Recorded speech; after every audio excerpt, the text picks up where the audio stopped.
Hey there, fight fans. Don't forget to like, share, and subscribe this episode of Combat Sports Talk.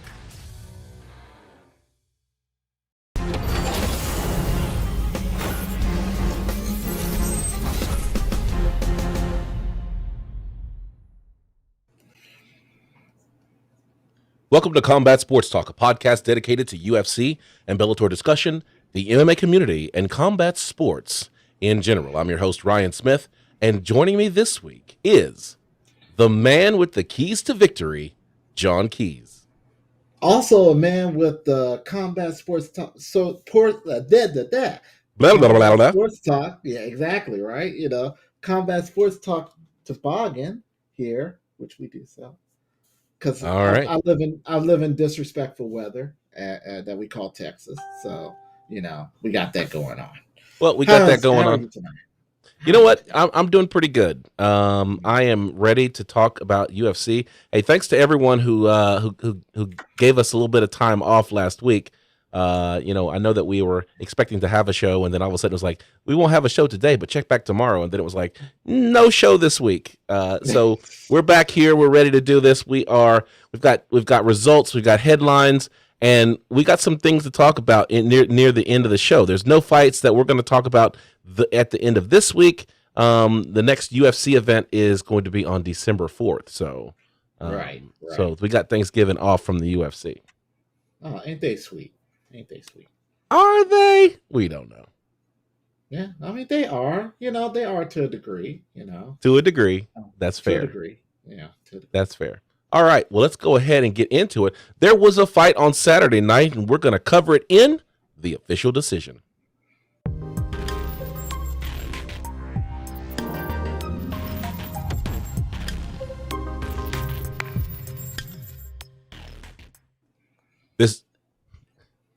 All right, this is the official decision. This is where we cover the fights on Saturday night. Looks like I'm not coming through on the video. You getting that? Am I blank? I was like, you're in heaven, apparently. Yeah, I don't know what's going on there, but let's see here. So, apparently, Jesus needs a sports cast. Yeah, it's bright. Let me pull up my other camera real quick. Okay. Wasn't planning on that. There we go. Look at that. Boom. There you go. All right, there you go. That's what I'm talking about. Yeah, I don't know what happened there, but looks like we are back in shape. Back in.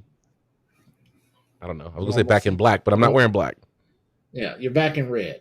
I'm back in red, or I'm back because I'm black. I don't know. I got it. It's done. On blood. On blood. Hey, I'm on the red side of the screen anyway. You're on the blue side of the screen. Hey, we're color coordinating. There we are. I have no blue today. I have no blue. All right. So UFC Vegas 43, Vieira versus Tate, Saturday, November 20th, 2021 at the Apex Arena in Las Vegas, Nevada. There were 5 fights on the card. David Grant versus Adrian Yanez. Yanez won by split decision, 27-30, 29-28 on both of the cards. So, interesting that that one judge gave Grant all 3 rounds, while the other two went 2-1 in favor of the other guy. Like, that's a weird discrepancy whenever you have one judge giving all 3 rounds to one dude, and the other judge is giving 2 out of 3 rounds to the other. Once again, never leave it in the hands of the judges. Uncle Dana said that. The EA UFC's games tell you that. I mean, it's legit. That's a legit saying. That's probably that should be tattooed on somebody. Somebody that lost by a bad decision, they should have that tattooed. Never leave it in the hands of the judges. Right. Absolutely. And this is why, like, you get these outcomes, and it's like, how did you get that? How did that happen? I'd like to know. So anyway, the next fight of the night was Hyung Ko Hang versus Rani Yaha. Rani Yaha defeated Kang via unanimous decision, 29-28. One of the things that we were talking about this card is that there wasn't a lot of star power on this card. No. No. And that's good. I like these. It's these cards right here that I like because this is sort of like the B team card. All right, you see a Mhm. lot of up and comers come in here, and we want to see what they can do. See get the first fight jitters out of the way, if you will, Yeah. and see what you want and see what you're about. And Yeah, and I mean Ronnie Yaha was that was Ronnie Yaha yeah, Yaya. yeah, There it is. yeah, yeah, Ronnie yeah, yeah. Yaya. Ronnie Yaya was a Ultimate Fighter winner or participant. I don't know if he won, but I know that Uh, he participated in the Ultimate Fighter correct. back whenever they was Brazil. They were doing Brazil, and so it's not like it's not like these fighters are brand spanking new, but they're just not fighters that have climbed the ladder so that they're in that top 10 where they get like main card billing on a pay-per-view or they're headlining the feature fight in the prelims of a pay-per-view.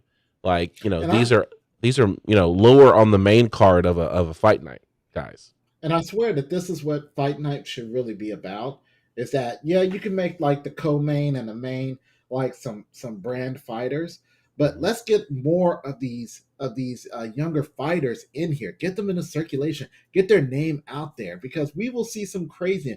I mean, yeah, I mean that's what the early prelims, the prelims are for as well. But fight nights in general, I would Mhm. love to see a 2.5, 3 hour fight night that just showcases all this new fighters because we sometimes people don't watch the early prelims and the prelims, and I tell people all the time those prelims they set the course because nobody wants to be upstaged on the main card by a prelim fighter. And Right. like the last prelim we had, there were great fights on there. As a matter of fact, I think a lot of people got paid off the prelims. They got a little bit of cheddar in their pocket thanks to Uncle Dana. Mhm.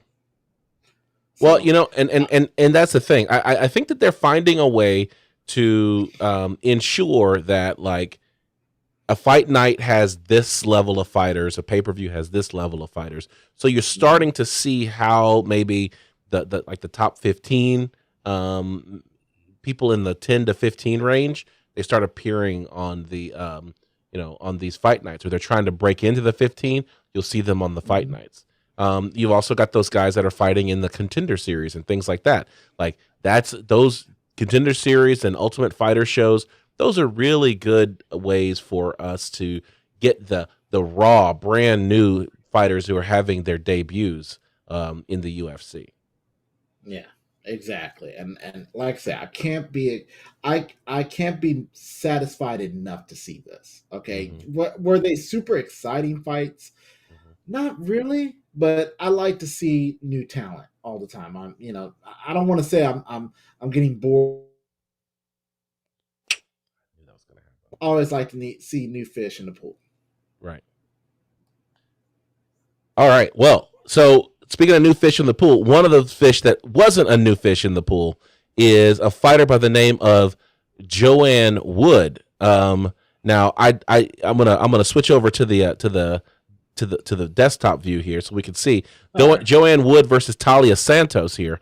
Talia Santos won by submission in round one at 4:49 in round number one. Now, this is the thing that was freaking me out about this fight. Uh huh. Everyone's like, it's like Joanne Wood. I'm like, but her nickname is JoJo. Isn't that Yeah. JoJo Calderwood? It is Joe Calderwood.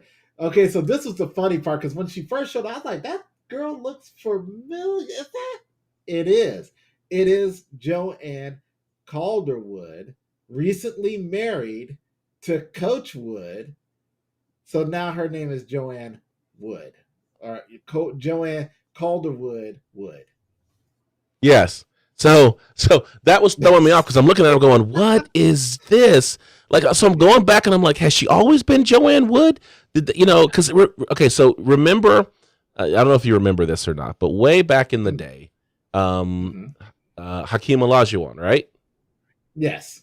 So his when he first came to the Rockets, they called him Akeem Olajuwon, and then some years after he played for the Houston Rockets, he basically told reporters, "My name is not actually Akeem; it's Hakeem."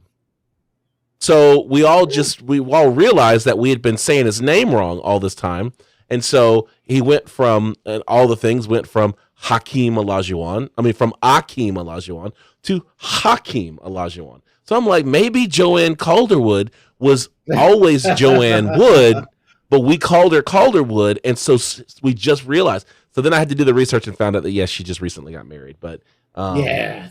So congrats to her. Congrats to her. Yeah. Yeah, all the way up to this brick wall. Yeah, and then she ran into a brick wall and got choked out. Yeah, viciously. Let's. I'm not. Hey, Santos was a beast. Okay, and I mean, I was thrown off. I mean, because she came in there and everything was going great until somebody got choked. I mean, they were throwing leather, but right. When I saw the odds, the Vegas odds they had for her, I was like, she's a late fight replacement. How are they? And then I started seeing how she was swinging. And I was like, oh, okay. Was she swinging and banging? She was swinging and banging. Okay, and then she was choking. Okay, so it was. Whoa. She had the whole combo. She had the combo platter. All right, and she served it up to Joanne, and Joanne choked on some. Joanne tapped out. All right, in the co-main event of the evening, we had Michael Chiesa versus Sean Brady. And, well, let's just go ahead and see it. Sean Brady won by unanimous decision. And, this is kind of a tough one for Mr. Chiesa because this is I think, his second loss in a row. It is. Okay, so a couple of things about this. First of all, tattoo work, the tattoo work there, it was completely awesome. Okay, Chiesa, I thought he got kicked so hard that there was a green spot there. I was like, what is that? No, that's his actual that's his actual tattoo. But then if you look at Sean Brady's tattoo, right, they said he's going for a full Japanese bodysuit, which he can't, which is kind of dangerous because that's a Yakuza thing. And we're not even going to talk about what they do to earn the whole tattoos in the Yakuza world. From allegedly, we'll just say allegedly. I don't know. Okay, I'm just saying. I've heard stories. So, the battle of the tattoos was going on. I did kind of favor Chiesa because the energy there was there, but when you have dedication like Sean Brady does to do a full bodysuit, dude, you win. Okay. That being said, I had a bit of a beef with this fight because I don't think it's fair that you have a commentator still fighting. I think there's a bit of an analyst edge on there. We talked about this on the previous show. Yeah, I really have to go. I think we have to do a deep dive on that and really look at the analyst edge and see if it's legit. I mean, he still got beat, but and props to Michael Chiesa in the third round. His coach told him to turn it up, and he turned it up. And I was like, that is a coachable man. However, Sean Brady was there. He was there at every turn. He did look tired in the third, but yeah, I didn't see Chiesa really winning this fight based on Sean Brady. So. Yeah, and that's going to be a difficult thing for multiple reasons. One, this is a 2-fight losing streak for Michael Chiesa. Number two, Sean Brady was ranked at 14. Chiesa is at 6. Yeah, me and my son were having a talk about evolution, and one thing I said was fighters they get to an apex at some point and then they start sliding off. It's up to the fighter to realize whether it's time to walk away or go out or go out the bad way. And I hope Chiesa is smart enough to sit there and say, this commentator chair is pretty comfortable. I think I'm going to sit here for a while. Paul Felder was smart enough to do that. Okay, I'm proud of Paul Felder for doing that. Okay, DC has got ultra comfortable there. Okay, he's there. Okay, and he's going to be there probably forever. All right, we'll talk a little bit about him a little bit later. Oh yeah, we will. But Chiesa, I like Chiesa in the commentator chair. He has a tactical mind in there. And, as that old adage go, those who can't do, teach. And I think he's going to be a great teacher. All right. That's really good. Let's talk about the main event of the evening, and that is Ketlen Vieira versus Miesha Tate. Of course, Miesha Tate was trying to make it 2-0 since her return back to the UFC. But that one fight winning streak came to an end on Saturday night, where Ketlen Vieira won by unanimous decision after 5 rounds of fighting. Miesha Tata got bloodied up a little bit. Yeah, towards the end, yeah, she got busted up in her nose. I was like, oh my goodness. But hey, man, this is also another conversation that me and my son had earlier, talking about, because he was wondering, how is it that these guys that are legends, that are greatest, that are great at their sport, how do they come back? How do they go away and they come back? And I told them that, as one boxer, I think it was Marvin Hagler that said it, okay, that it's really hard to wake up at 5 o'clock in the morning out of silk sheets. Okay, meaning that once you're at the top and you've got comfortable, it's hard to go back out there and do the grind. Miesha Tate had no reason to come back. She was a president over there at ONE FC. Okay, and she said she misses this and she wants the belt back. And I'm Right. like, okay. So I'm glad that she came back, and I'm glad that she went out there and fought like she was hungry again. And I love that about Miesha. I've always liked Miesha's style, and she came back, and she was actually a lot better than she was previously. Previously, she was a grounder. Okay, this time she was standing up and throwing hands, and I was like, wow. But Ketlen threw hands too, and her, for the pity pats that Miesha's saying, I'm just saying that because comparing her to Ketlen. Ketlen was throwing and it was pow. Now there was a couple of times where Miesha wound it up and hit it. Hit Hit her pretty it. hard. That was Yeah, hard. He hit it. She hit it hard. hit it. Okay, I mean, and there was the front kick to the face, which was like, okay, she's out at that moment. But no, Ketlen kept going. So I loved it. It sucked that she lost, but she took the loss pretty good, and I hope she's coming back.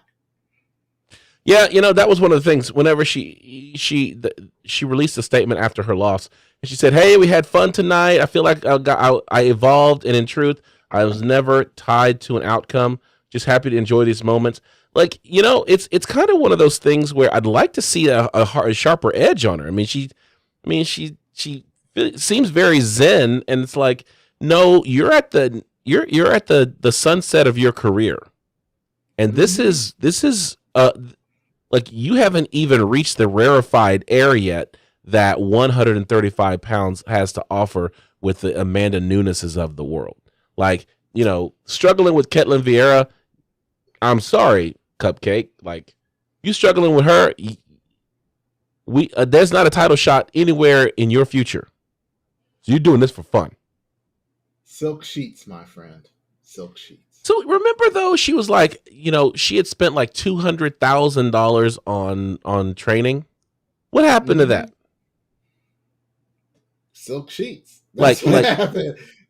She spent $200,000 on training and all the recovery and all that kind of stuff, and she eked by on that win that she got. She got it, but it was a close win. It was a decision win. I think this, and I would tell your son that these fighters come back because they sit and they watch and they remember where they were in that division. But what they don't see is the evolution that has happened since they left. Exactly. And so these no-name fighters, or these fighters that you don't recognize, have actually evolved past where you were when you left. And so as a result, what ends up happening is you come back thinking that you're just going to cut up, a path through the division, and your second fight in the division is somebody who blooded you up and has you trying to remember that this is all just a sport. No, it's bigger than that. I agree, because let's think about it. The last time she fought in the UFC.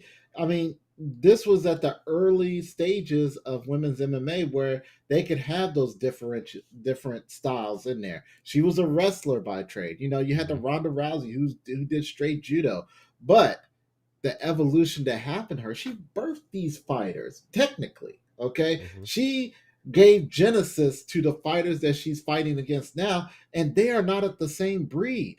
These guys, these fighters now, okay, they're killers. They're more mixed martial arts than they were. So she's on the catch up now. She's got to catch up to them rather than them evolving from her. I mean, it's a weird thing that's happening, but it's happening. If you're in it, you got to make a decision. Either you're in it to win it, or you're in it just to have fun. And the way she's talking, she's in it just to have fun. Well, So I mean, you show me what you're lose. working with, Cupcake. Well, she said, well, remember, she went in saying, I want the belt back. And then she left saying, I'm just in it for fun.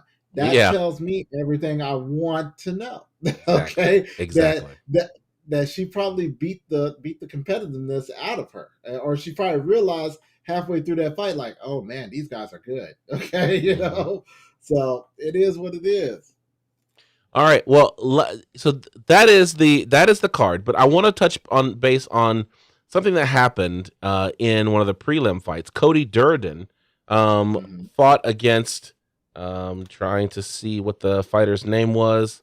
Um, Give me 1 second while I pull it up. But he ends up winning the fight, and then what happens is that in the post fight press conference, he goes, he fought the Mongolian murderer Aori Kuleng. All right. And so this is it right here. And so in this fight, Cody Durden wins the fight by unanimous decision. And then in the post fight press conference, he basically says, I knew he was going to be tough, but I had to send him back to China where he came from.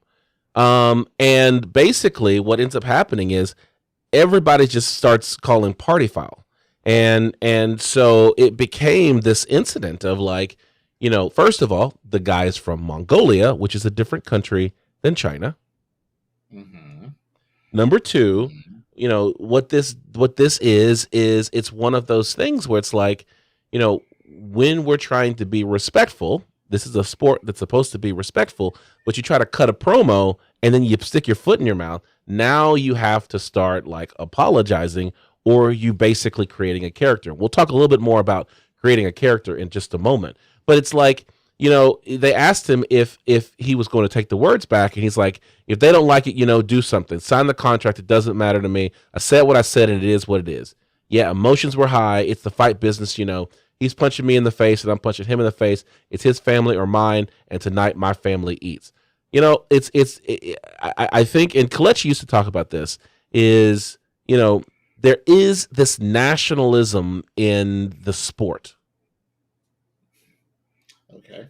And we start running afoul and start going beyond just the competition in the ring, and we start making commentary about geopolitical positions of nations, and this isn't the United States fighting Mongolia, or this isn't the United States fighting China. This is just two guys that are signed to the UFC fighting in that weight class. So what are your thoughts on that? Congratulations, Kobe Covington. You've won. Okay. He has proven, he has birthed another nationalist fight. First of all, nationalism is everywhere. Okay. Mm-hmm. You just have to shine the light or create the circumstance in which it comes out. Here is the circumstance. I don't know this cat from Adam. Sure. Yeah, he's prelim fighter. But guess what? He just shot a flare in the atmosphere, and people are going to start talking about it. Look at what we did. We just started talking about it. Okay, Yep. look at what the Twitterverse did. They started talking about him. And guess what he's done? He said, if you don't like it, come find me, sign the contracts, come talk to me about it there. In other words, he has created a vacuum, much like Mr. Covington, but he's refined it. Okay, he said, if you don't like what I'm saying, come fight me. And that's what and he's basically he's setting up a whole pretty much a renewable source of revenue by sitting there and saying, if you don't like what I said, come beat me up. Okay. And I'm pretty sure there's fighters that are going to be calling for him on Monday and be like, hey, I need to fight this dude. Okay. And it may happen, it may not, but what he has just done is proven Colby's point that if you create controversy, if this, I don't know if this is his character or if this is him. Okay. But either way, he has embraced the dark side and he's running a gambit to see if that'll work. So, time will tell. So let's get into it. I know I had it slated for later in the show, but let's get into it now because it's relevant to what we're talking about now. So Chael Sonnen, Bad Guy Inc., Uncle Chael, posted a video on his vlog where he's talking about Colby Covington is a nice guy. And he's talking about the fact that Uriah Faber felt compelled to speak out on behalf of Colby Covington, that Colby Covington is a good dude. Yet, at the same time, he's one of the most controversial, polarizing fighters in the UFC today. And so, you just talked about Cody Durden and how Colby Covington, essentially birthed a new guy who is taken to the mic and really going down this, this nationalistic political type path in what he's saying. Now, for me, this is Johnny Hearns. I'm going to send a shout out to Johnny Hearns. He posted a really interesting kind of, I won't call it a documentary, but it was just research about how the monster that is Colby Covington's persona came to be. And it's really good. It's out there on YouTube. Go and check it out.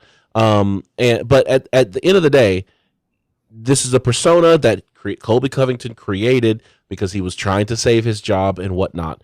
And what we found out in this research, I won't call it a documentary, but what we found in the research is that Colby Covington graduated with a psychology degree.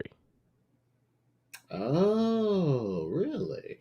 So it's entirely possible that Colby Covington actually understands what is going on and how the character that he's created actually psychologically works in the minds of the audience. Now we know. Peel that layer, that onion back ever so gently. Now we know. So, but here's the thing. Interesting. Yeah. Here's the thing, and here's why I can't rock with Colby Covington. Number one, because of the persona that he's chosen. Correct. Number two, because he is birthing people who are not psychology majors, who are trying to emulate what he's doing. And so if Colby Covington is actually carefully cultivating the persona that he is, and he's actually thinking about it and using psychology to strengthen the intensity of his persona, he's got people who don't understand how this all works, and they are going to be imitators, copycats of the persona and not the strategy. And as a person who has graduated with psychology, he should know what he was about to do. He should have known that what he is doing is going to breed copycats. Okay. Mm-hmm. He should have been fully aware. It doesn't matter. Well, one, you're right. He knew what he was creating. And two, he should have known the results of said creation. That everybody, it's easier to embrace your darker desires than it is to fly with the angels. Okay, it's always easier just to go to the dark side. Unfortunately, in today, in 2021, about to be 2022, that we have embraced our darker desires more than fly with the angels, and that's becoming a problem. He should know. He knew. So yeah, I'm with you. I can't rock with Colby Covington now, even now more so, because it's one thing if you're just a fighter and you're like, okay, I'm gonna act like this and this is gonna save my job. It's another thing when you psychologically knew the research, knew if you have all the tools there and you knew what you were building, you can't sit there and feign ignorance. Yeah, sorry. So I got to respond to some of those people out there though, because and they were talking about this on the Intelligent Defense discussion group, which I love the fact that you've got the on your wallpaper on your screen. We were talking about this on the Intelligent Defense discussion group, and one of the guys in the group was like, "Well, this is this is what he's done. It's making money. People hate it. People love it. You just got to get over it. It's like, no, because you see, that's the thing. This is a sport. The UFC, MMA, Bellator, what you want to call it. Let's call it MMA. Generically, the sport of mixed martial arts is a sport that is designed to be authentic. Yes. The fighters are authentic. The action in the cage is authentic. Yes. That is what separates it from the professional wrestling, where the action in the cage is real. It's just predetermined. The outcomes are predetermined. Yes. There is someone in the back who is carefully orchestrating the storyline that's taking place. What those guys are saying in the ring, on the mic, while extemporaneous, they're coming off the dome at what they're saying. They've already been told what they're trying to get out. What information are they trying to share? It is part of the storyline, and they have to stick to the story. Someone externally is managing the reaction of the crowd, and someone is guiding the story arc from point A to point B. In mixed martial arts, you do not have that director. You do not have someone who is objectively outside of the action. And because you don't have that, when you present a persona, when you come off with one of these, these gimmicks, then what ends up happening is you have to be able to evolve that gimmick over time. Otherwise, you become a caricature of what it is that you were trying to be. It's not in spirit to what the MMA is supposed to be. And at the end of the day, your personality, if you stay into it long enough, begins to take on the persona. It's not lost on me that persona and personality share the same first 6 letters. Right. And I mean, let's take Uncle Chael, for example. Uncle Chael Sonnen has always had that WWF-ish type personality. The World Wildlife Fund? Yeah. Exactly. But yeah, he's always had that. But it's never been so over the top. He tried it one time, and that was when he was in Brazil, where he talked crazy about Vanderlei Silva, where he talked bad about the Nogueira brothers. And it was so bad that he had to have security. When he talked bad about Anderson Silva, they were going to kill him. And he didn't realize how deadly it got for him until he got to Brazil. And ever since then, he's kind of cooled it off. Okay? Right. But the other thing that you see with the Chael Sonnen is that while Chael Sonnen was giving it to Anderson Silva on the mic, when you would see him in other places, he wasn't doing the act. Right. He was in the cage, he's doing the act. You see him outside, not doing the act. That's how come I could rock with Chael Sonnen. Mm-hmm. When you see Colby Covington, it's like, well, you got this video of him talking cool to a guy, and I saw the video. He's in the airport. Guy comes up and asks Colby Covington a question, and the guy says to him, "Wow, that was really nice. You should show this side of you more often because people hate you." And he's like, "Well, that's not what sells." It's like, Colby Covington, you saved your job. Yeah. Mission accomplished. You can turn off the character now. And he can't. I don't think he will, because I don't think that he has the confidence that he can now stand on his own, that he can just be a really tough fighter that's going after the title.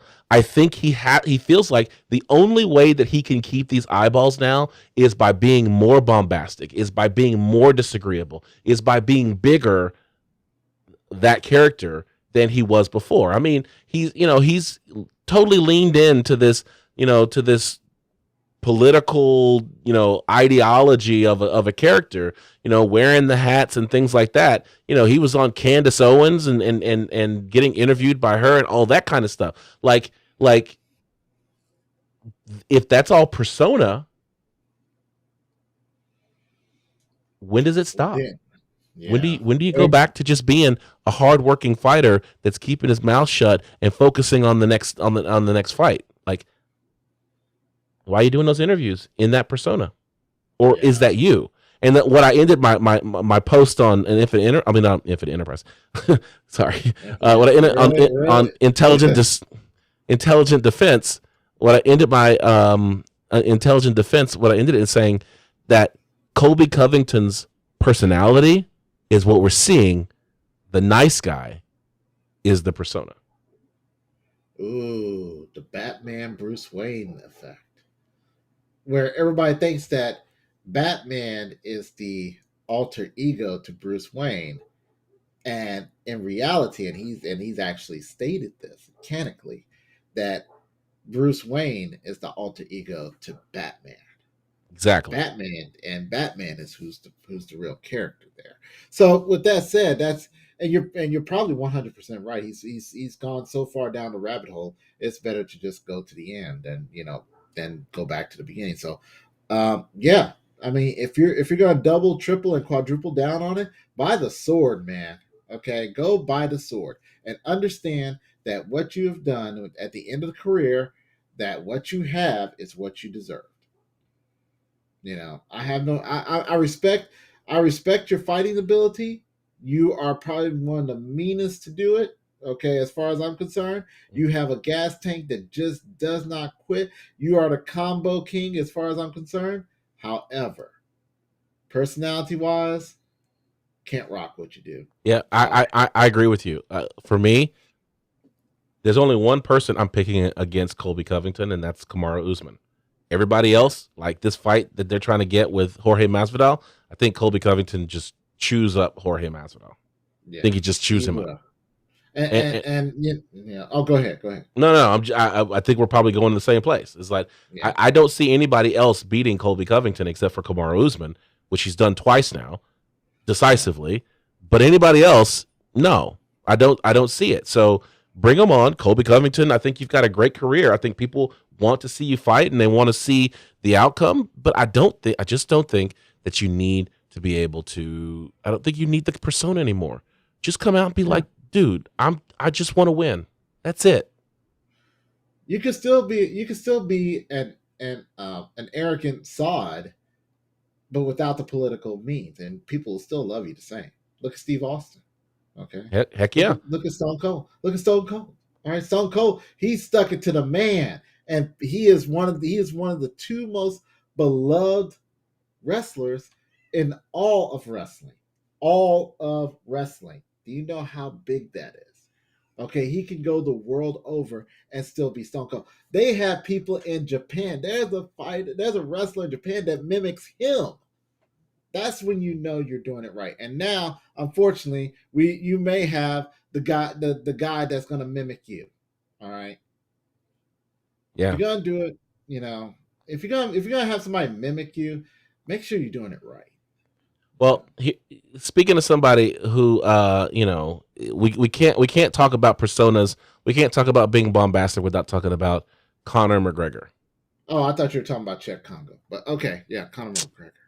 Czech Congo. Is he still fighting? That's still a dude.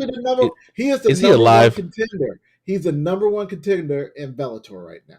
Okay, so don't play with Czech. Let me just say.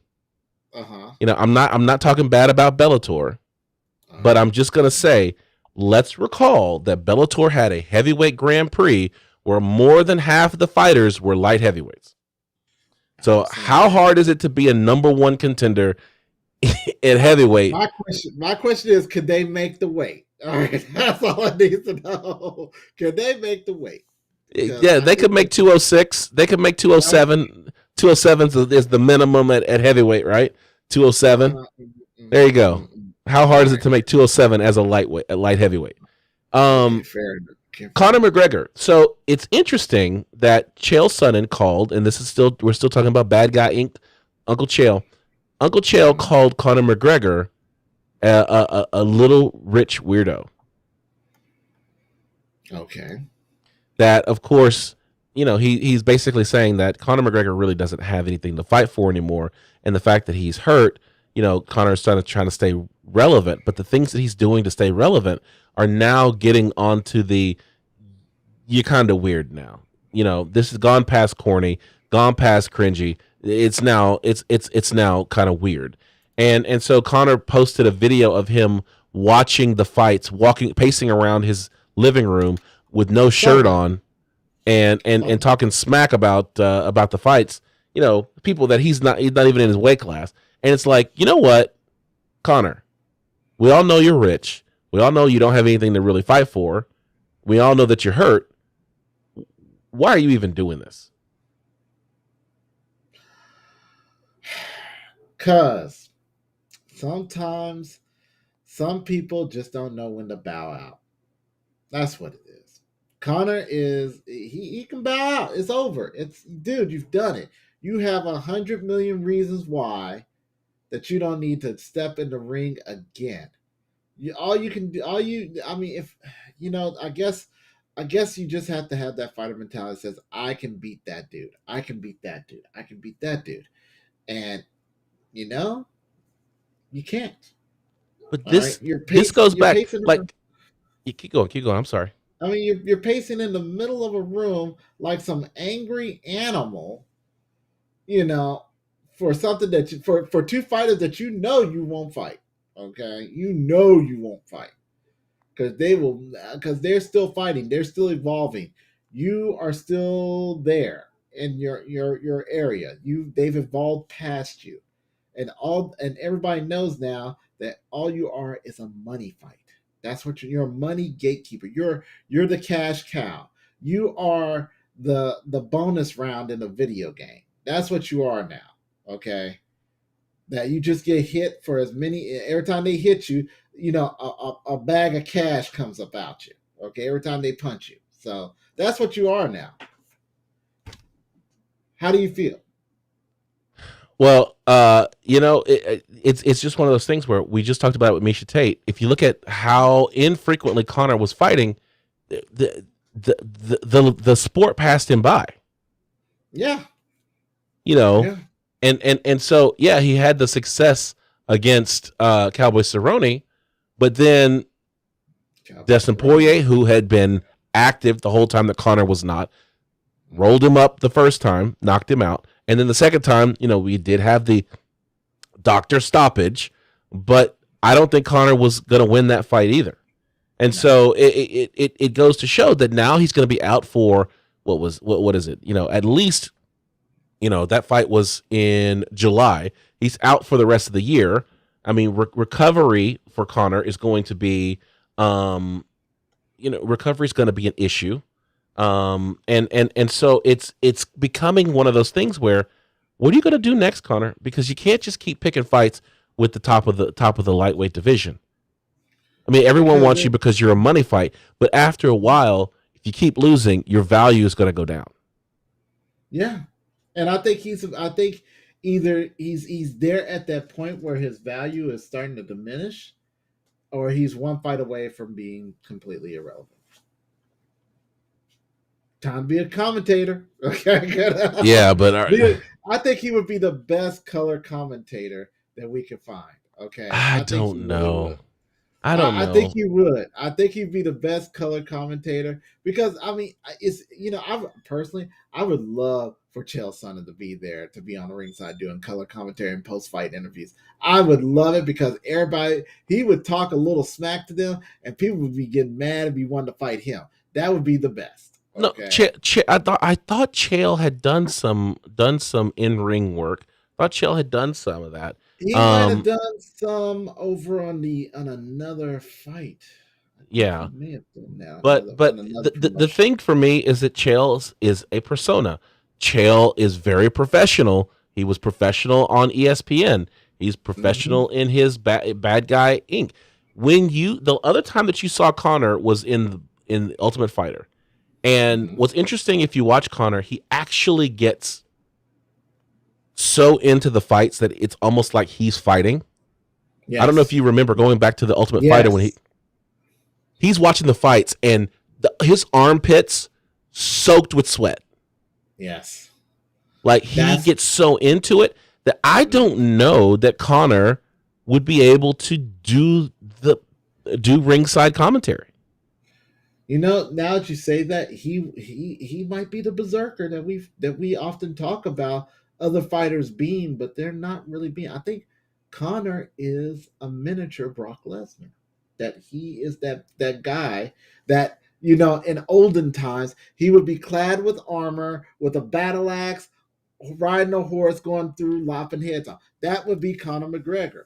Okay, and that's how I feel about Brock Lesnar at the same time. Sorry, went over there. Right over there. Yeah, I'm gonna have to ask you to come back to Combat Sports Talk. I'm coming back here. I'm coming back. No, Conor McGregor is a berserker. Okay, if you think about it, every time he's lost a fight, he has, you know, he tries to be humble, and I truly believe it's his girlfriend that does the typing after the fights. Because if you watch him in the ring, he is slobbering mad.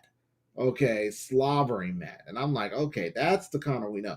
I mean, him walking around the TV shirtless, you know, staring the TV down like it's his opponent for life and death. That might be the real Conor. You know, we're talking about personas. I think that might really be him, and he's just project when he talks about the whiskey and everything like that. That just might be an act. Here's the thing that was interesting. You know, what's that? So Conor responds to Chael after Chael calls him a little rich weirdo and says, you know, why don't you go back to selling window sheen? And this is the nature of Chael Sonnen's video. Is he saying, well, what is window sheen? Like, he goes, when you're talking trash to each other, you don't want to have the person who says something explain it to you, because that's how you know that they won. Mm-hmm. But this video, and you should go and watch it. It's Chael Sonnen talking about Conor being a little rich weirdo. The interesting thing is, Chael says, you know, I was one of the first to get in the ring and talk the smack in the cage. Yes. I always considered Conor McGregor my little brother. You know, I always looked out for Conor. I always stuck up for Conor. He goes, but maybe Conor doesn't see me as his big brother. Maybe Conor sees me as a guy that's just talking smack about him. And so if he's entering into beef with me, and this is me being Chael Sonnen, he's like, I'm for it. Just know that I help create this style of promo talk. And this is why you have to go and watch Chael Sonnen's video. Yes. Because Chael Sonnen masterfully, and this is why you don't want to mess with Chael. Mm-hmm. Like, you know, I pride myself at being able to talk major smack. Yes. Yes. I look at Chael and I'm like, do I want that smoke? Would I want that smoke? I don't know if I would want that smoke. It's literally, he's like Kenshiro from Fist of the North Star. He would hit you, you wouldn't even know it, and you're already dead. You know, that's... Your little fist couldn't hurt a fly. Zito, you're already a dead man. What? And that's Chael. That's Chael. That is Chael, literally. He, you know, I watch him because he makes me laugh. Okay? Yep. Honestly. And he is, and you know, say what you want about Chael Sonnen. If you actually look at the Twitter beef between those two, he literally, even when he was trying to say, I don't want this beef with you, or you don't want this beef with me. Okay. He was still talking smack on the way. He was. On the way down. He was. And so to the audience, if you haven't seen this, this is really good, because Chael is like, Conor, I consider you my little brother. Is like, you don't want to anger big bro, because I got too much ammo. And then he takes a body. It gives Conor a body shot. It gives him a hook. There, he's just touching him. He's not. There's no power behind it. He's just touching him. He's letting him know that if he wanted to, he could really lay in. That's what that was. Okay. So I'm Bruce. I see your messages popping up. You're going hard on DC, but this one is relevant to what we're talking about right now. Chael screams too much. His default voice is yelling. Very annoying. Won't work on commentary. You know, I did notice it. I was watching the video that where Chael is talking about there was one about John Jones that he was talking about. And I'm watching Chael's neck, and the veins are popping out of Chael's neck as he's talking. And it's like, dude, like, you don't have to have that much intensity. But he's just but that's his style. He does, though, because if you forget, that's where John Jones need him when they fought, was right in the throat. So every time he talks about him, it's like it's PTSD on the neck. And yeah, well, like, the veins are popping. So, but I will say this. That I want to see Conor McGregor go at Chael Sonnen. Either outside the ring or inside the ring. I don't know. On Twitterverse, man. Chael Sonnen Twitterverse is funny, but yeah, Chael Sonnen would roll up Conor in the ring, like that weight class. But even Chael talked about that. He's like, look, I put up the gloves. I'm not fighting anymore. I'm not getting back in the ring. Conor, you're probably not going to get back in the ring again. So why are you even acting like this? He's like, and I'm a fan of Chael and his ability to promo talk, his ability to talk smack. I don't think that there's anybody out there who's as good as Chael at that craft. Correct. I agree. So maybe they need to hire him to teach these fighters how to do some good promos. Yeah, if we're going down that way, if that is the future of MMA, which it pains me to say that, but if that is the future of MMA, then fighters need to be taught the psychology and the craft of promo talk. Fair enough. Like, if you're going to engage in it, then you need to understand how it works.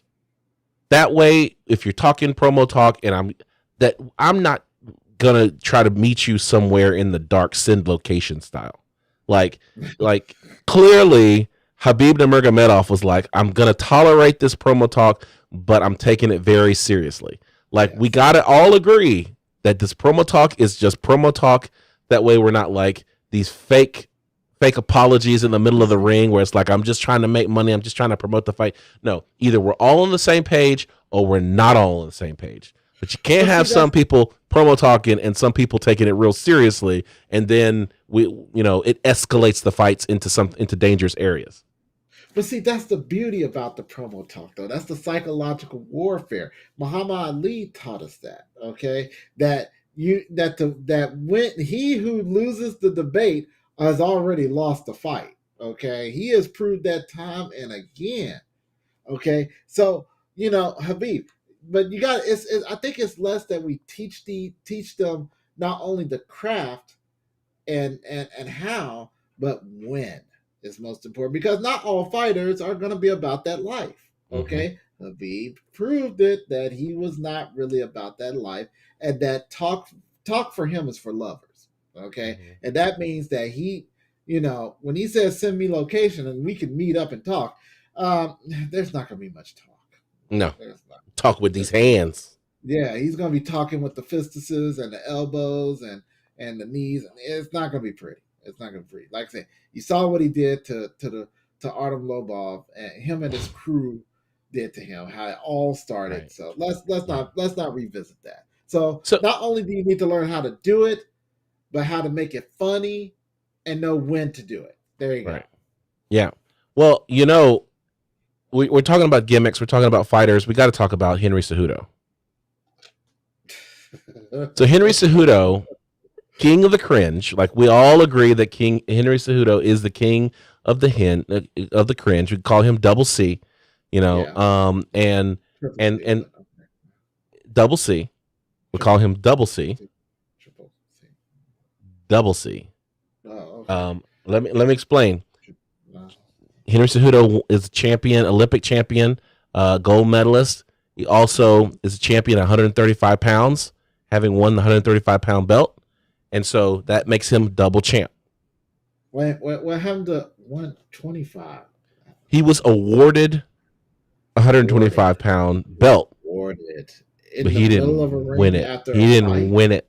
He didn't win it. In the middle of a ring after Demetrius a fight. Mighty Mouse Johnson did not lose that fight.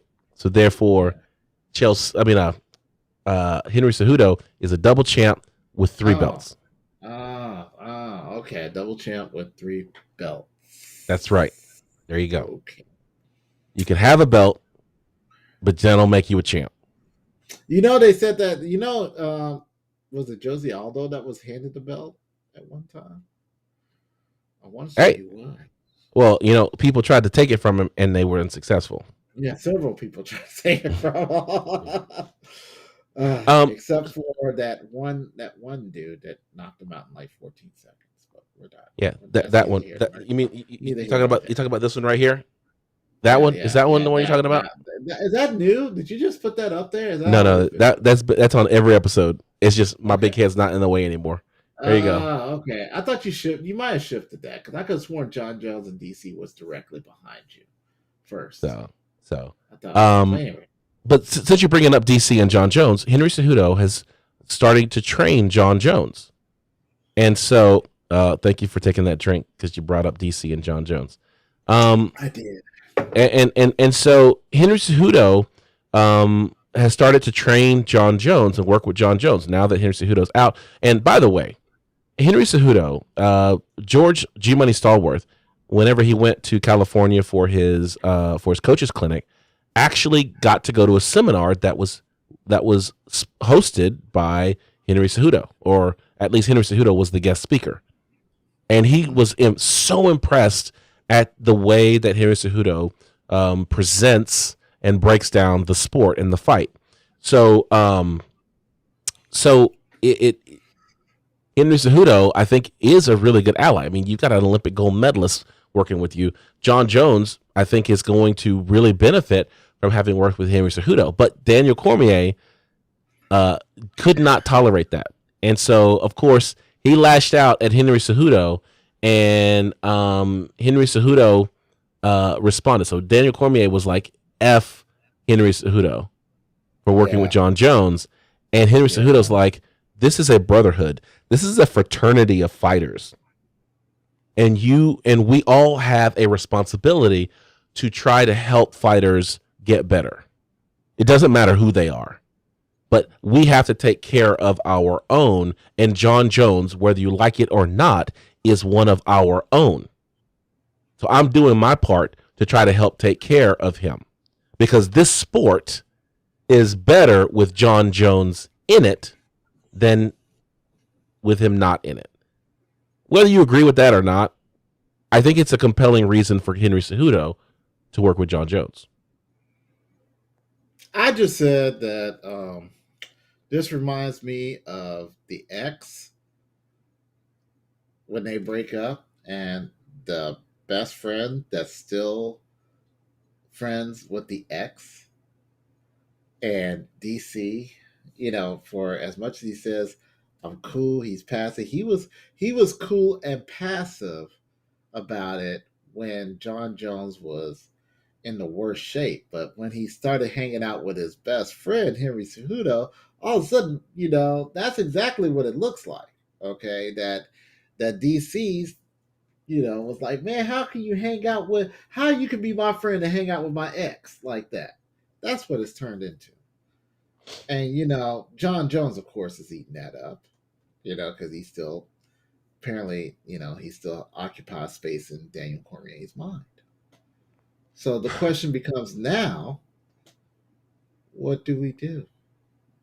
DC, do you hit the gym again? No, a DC is done. Do you want to get down to 260 to 240, 265 and see just one more time, Or are you just gonna are you gonna be adult enough to sit there and say, look, and actually listen to your words? Look, get help. Okay? Get help, John Jones. John Jones went and got help from Henry Cejudo. Mm-hmm. Henry Cejudo sat there and said, I can help John Jones. And if that's where Jones gets the help, then okay, God bless him. He gets the help from Henry Cejudo of the most unlikeliest places. Okay. Or Daniel Cormier. You're retired now. Bury the hatchet, go over and help John Jones. There will be no burying the hatchet there. I know that there won't be a burying in the hatchet, but it's like, rather than taking pot shots at the man, go be the bigger man and help him. That's all. He has the choice. It's a choice. Henry Cejudo's like, you know what? John Jones has done some bad things, but I'm going to be a part of the solution. DC, you can tell the guy to go get some help, or you can help the dude. It's like what's it called? The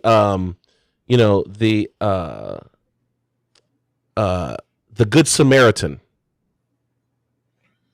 You truly do not understand the concept of bitter rivalry. The rivalry is over. The rivalry is over.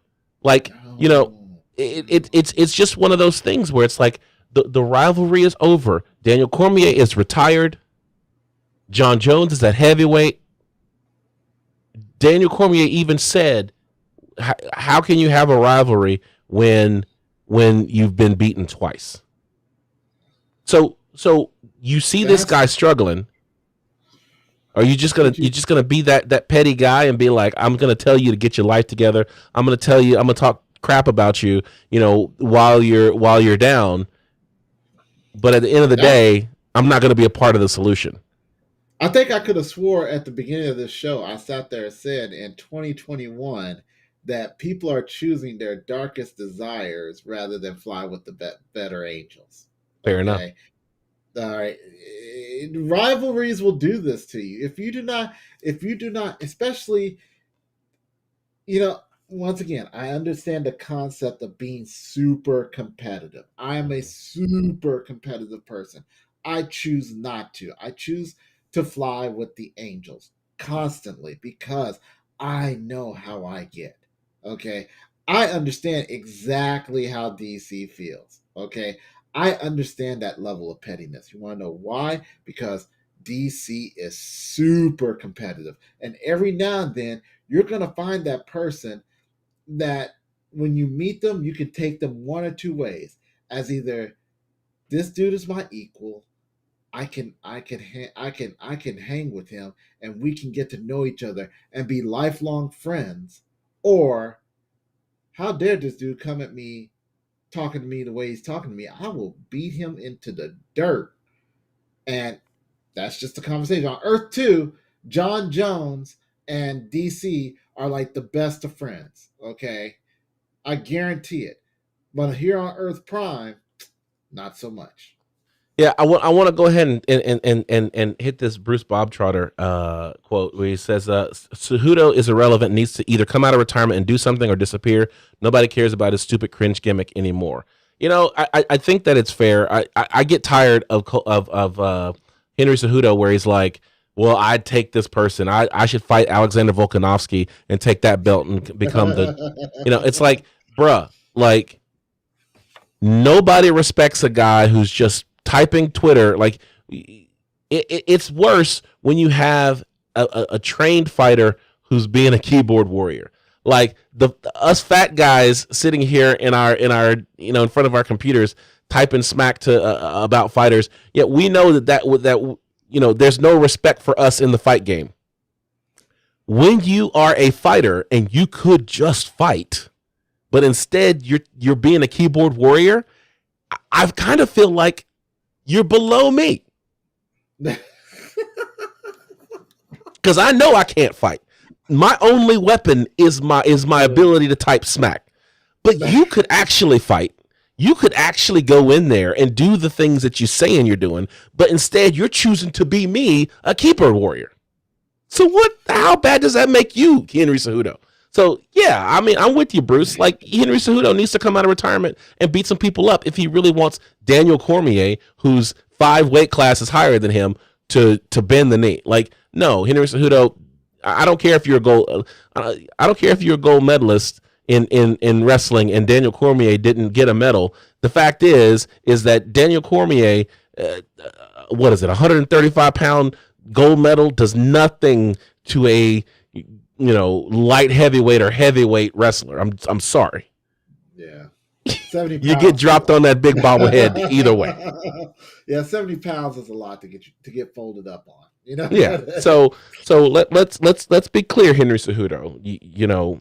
There are two ways out of this. One, you can just nod and say, "Okay, I'm a keyboard warrior now," or two, you can step in the cage and put some money where your mouth is. But what if he does this? What if he makes John Jones his proxy? What if he does that? Then look, I got nothing to say. If you're in John Jones's corner and John Jones becomes a beast, is just tearing people up at heavyweight, bruh, you did it. If you want to learn wrestling, didn't John Jones has announced he's grappling. He's doing a grappling. Yeah. So I guess this is the test to see what he's learned from Henry Cejudo, I guess. Hey, by the way, we don't have it on the run sheet, but everyone's been talking smack about Khamzat Chimaev, and freaking Jack Hermanson went up against Khamzat Chimaev in a grappling competition, and Khamzat was like, "Oh, you too?" Like, bruh, wrestling is life. You got nothing for me, Jack. Speaking of somebody who doesn't have anything else is Dan Hooker. It looks like he's going to be moving out of the lightweight division, possibly either going to featherweight or possibly going to welterweight. He was real coy about it on the podcast that he's on. But he says that he's working with a fight dietitian very closely, which would maybe indicate that he could be going from 155 to 145. But they're going to do a little test run and see if he can make that weight. So we could see a little bit of Dan Hooker at 145, which is peculiar to me because Alexander Volkanovski, who I think also trains at City Kickboxing, is the champion at 145. So what are you going to do? The only other option is to go to 170. Well, you could do that.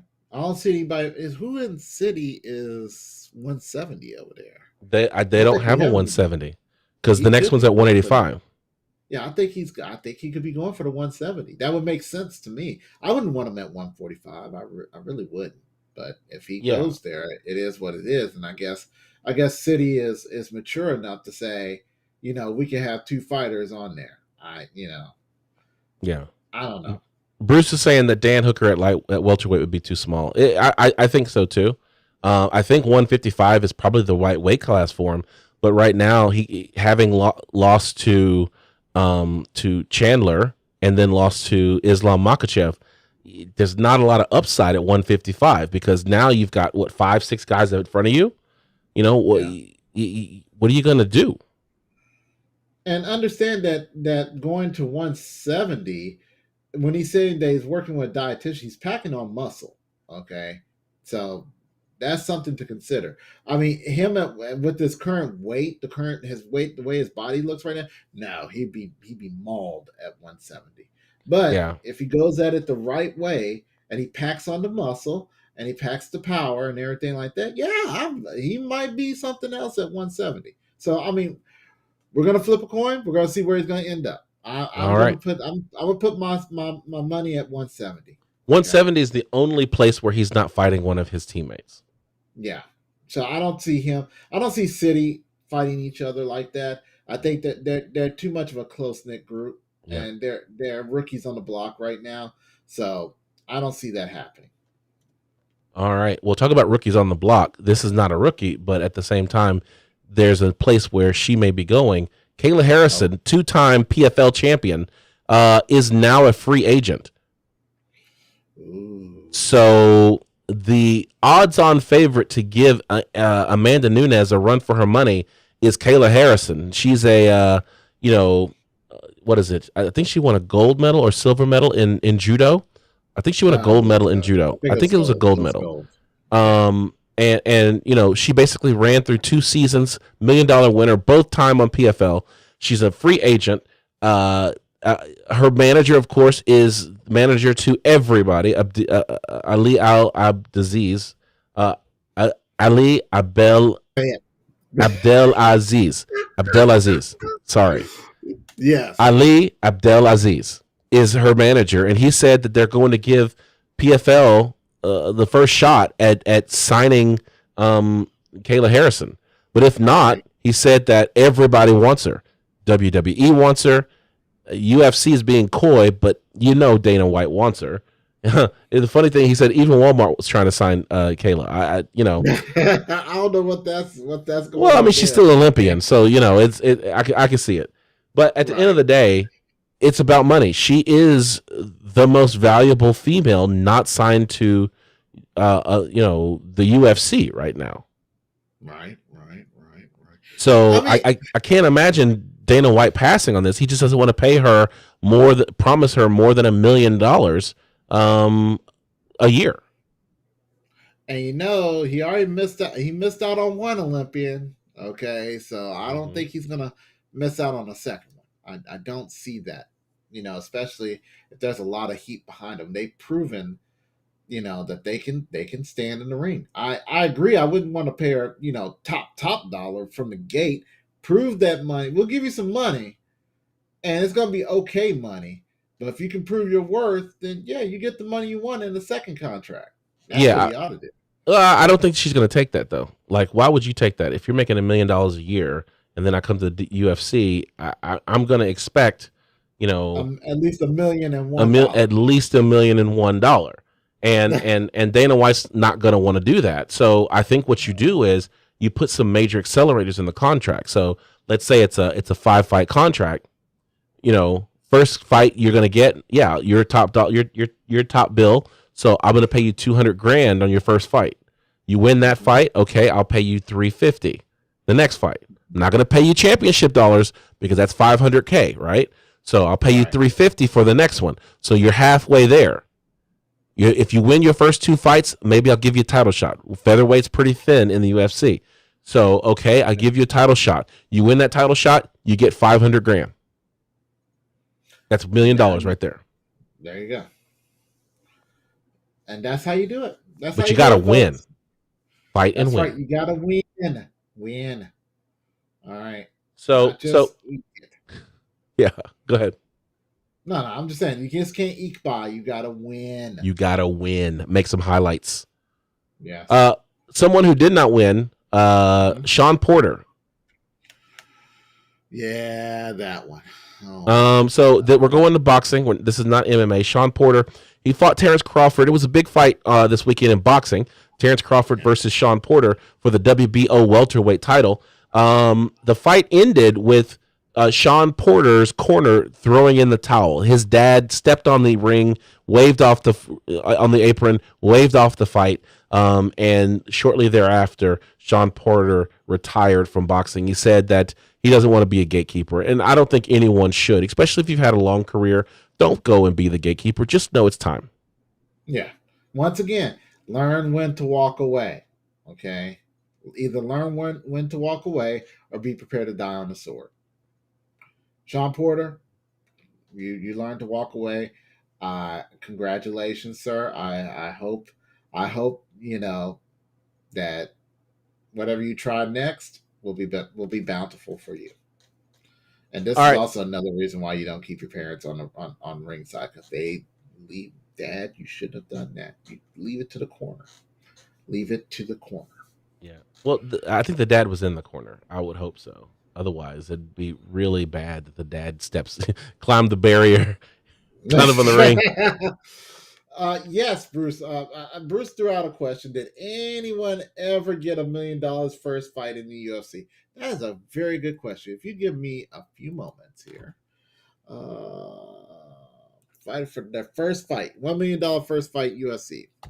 My guess is going to be no, they didn't. I mean, I think CM Punk made like $200,000 on his first fight. Like everyone was freaking out. It's like, but everybody wanted to see CM Punk fight. I think that Kayla Harrison has enough that people know who she is, And I think it only takes one fight of her just mauling somebody that that people would take notice real quick. I mean, it didn't take long for Ronda Rousey to get on everybody's lips. Ronda Rousey's fight with Miesha Tate, after that it was like this was in Strikeforce. Miesha Tate got her arm dang near ripped out, and the next thing you know, everyone wants to talk about Ronda Rousey. Now, let's. This is the sport that we're in. It's misogynistic. The fact is that there were a lot of people who were interested in Ronda Rousey because she was attractive. Kayla Harrison may not be as attractive as Ronda Rousey, but I think she's every bit as talented and worth watching. I've enjoyed watching her on PFL. Yeah, I think we're past the looks at this point. I mean, are we? Are we though? I think we are. I think we're evolved slowly past the looks and actually looking at the fighter. I mean, we as a show, or we as a like, because I'm 100% with you. Like, I get mad. You see me off camera where I get mad when people just start talking about which we did a whole rant on Megan Anderson about how it was wrong that they're talking about her looks and stuff like that. Yes. I don't think that we as a sport has gotten past that, because just this year there was the Megan Anderson incident where they were talking about whether or not they would have intercourse with Megan Anderson or not. That is true. I mean, I think we're slowly getting past that. I don't think we're truly 100% past that, because if we were, the whole ring girl situation wouldn't have happened. All right, right. People just say ring girls are there, but yes, I think we're slowly getting past that. I mean, we're much better than what we were 5 years ago, 5, 6 years, okay. 7 years ago. But yeah, I think. I mean, I'm definitely looking at fighters at their abilities, and sure. I myself, I've learned. I can remember watching the first female mixed martial art fight, and I was like, oh my god. But now I'm just like, get her in the face again, and it's I've matured. I've matured. That, and we can tell that you have matured. I know. All right. With the little stripe right there. Remember the little stripe. Got that stripe. That's the charm right there. There it is. My eyebrows. That are my eyebrows. So usually my eyebrows are the only piece of hair on my face. But anyway, going on. Moving on. Follow us on social media. On Instagram, I'm at Combat Sports Talk.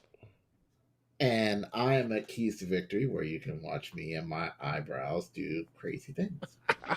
And you can also follow George G Money Stallworth at Darkside_Muay Thai_. That's it. There's nothing after the underscore. And you can watch him. You can watch him with his Black Air Forces, since he ain't here tonight. Okay? That's right. I don't know who he's hurting, but we're not gonna ever find out about it. You can also find us on our website at www.combatsportstalk.com, and we're on all of your favorite podcasting platforms. Hey, I want to send a shout out to MMA Junkie, MMA Fighting, MMA Mania, Bloody Elbow, and the Intelligent Defense Discussion Group. I want to say, John, I love the fact you've been posting a little bit more on there, and we've had some good discussion. 2 or 3 of the stories we did tonight were things that we posted inside the group. So if you're listening to our voices and you are not part of our Facebook group, Intelligent Defense Discussion Group, this is a great time for you to go and join. So join the group and contribute to the conversation. We'll start putting those comments on the show. So be a part of this show and how we plan it. And I'm definitely going to try and make at least post at least once a day. One really good post, because I mean there's so much to talk about that we don't catch here. I forgot to talk. We didn't talk about the bare knuckle FC fight with Hector Lombard, and I forgot that. Oh yes, well Hector Lombard. The dude stole Hector Lombard's belt and then smashed it on the ring side. And did they actually fight that fight? Hector Lombard lost. He told him on the way out of that press conference that I tell you when you're the champ. Only I decide when you're the champ. And then went and beat Hector Lombard. Okay, it was crazy. I mean, they had beef from jump. Okay, they did. I saw the video.